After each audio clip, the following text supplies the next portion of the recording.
Magandang umaga po sa inyong lahat mga kapudro patayon. Samahan nyo kami dito magluto ng aming tanghalian na bopis.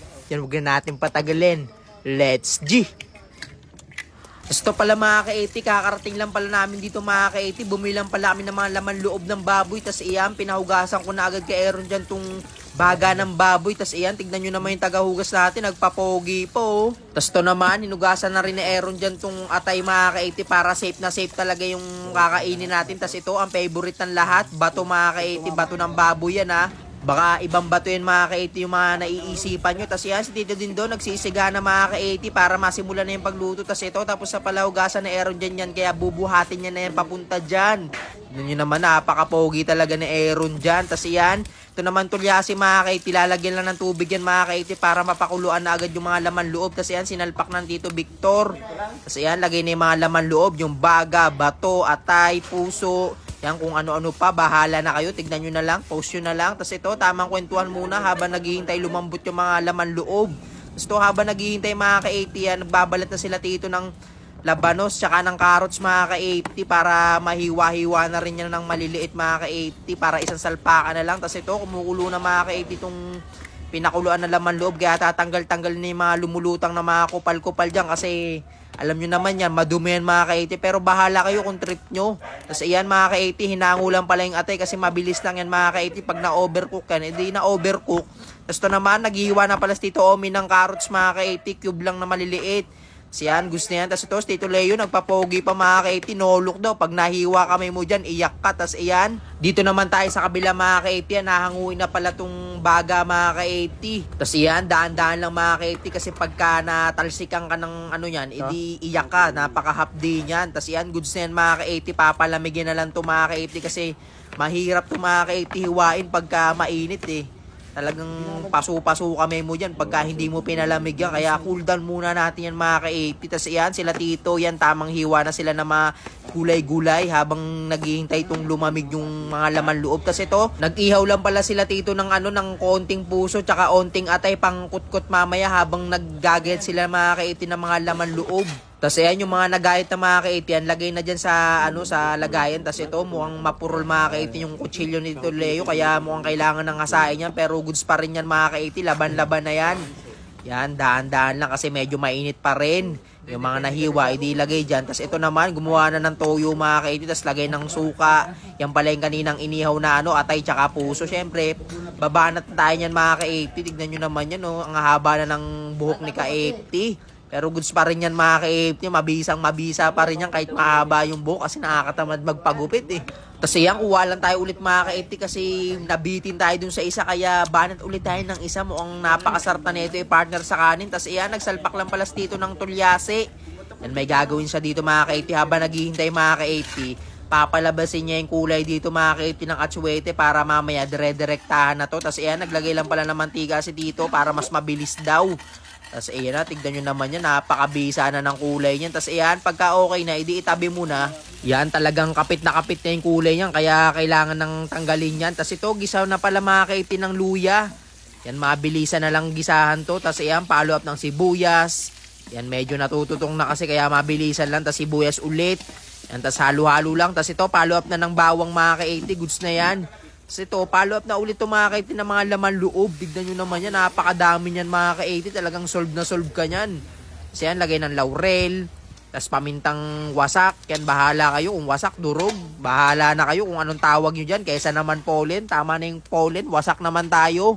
Tapos yan, habang nag-aanos dito naman tayo sa kabila, naghihiwa sila ng sili. Yan, tapos ito naman, bell pepper, tsaka siling green. Talagang nagalaw talaga lahat mga ka-80 para mabilis na tayo mga ka-80. Tapos ito, inugasan na pala mga ka-80 itong carrots mga ka-80 para mailagay na dito mga ka-80. Yan, di ko na pala pinakita yung pagpapaano niyan ha, kasi ganun din naman yan. Tapos yan, naglagay lang pala ng toyo. Yan, mabilisan lang yan, halo-halo lang mga ka-80. Sa video lang mabilis yan, pero pagka niluto mo yan, matagal yan mga ka-80. Tapos yan, follow up ng pampabata, betchin. Tapos yan, halo-halo lang. Tapos yan, nilagay na pala yung mga hiniwang bell pepper, sili, siling haba, siling green, bahala ka na. Tapos yan, follow up na ng ano, ng ano ba to? Nakalimutan ko na naman to. Tapos ayan, ano pala, atsuete mga ka-80.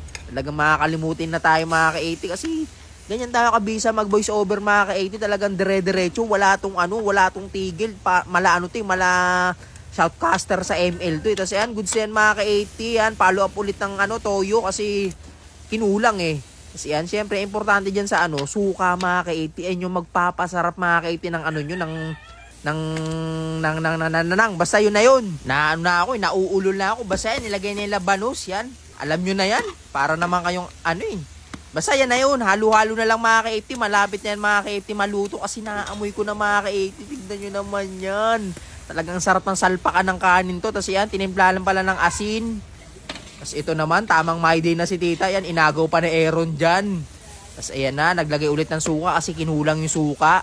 Tapos halo-halo na. Good sen mga ka-80. Talagang mabisa na yan. Tignan nyo naman Tito Leo. Talagang inuunahan na agad. Wala pa nga eh. Talagang palum-palune eh. Tapos ayan, gusto yan mga ka-80 yan. Kumuha na pala sila Tito ng kanin.